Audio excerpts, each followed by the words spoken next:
Tatawagan natin si mama. Pagkakain mo naman sumagasar pa nga. Hindi yung dulo. Chill.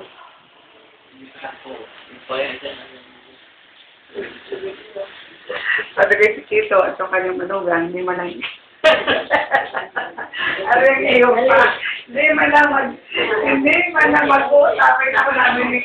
Sabi namin kayo, paano kaya kasi ito magkabupan siya.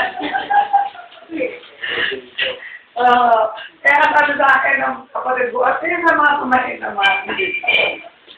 Eh, siya ko lang yung tatay, hindi rin yan palaimik. Paano kaya kami dalawang kakaimik ka nila?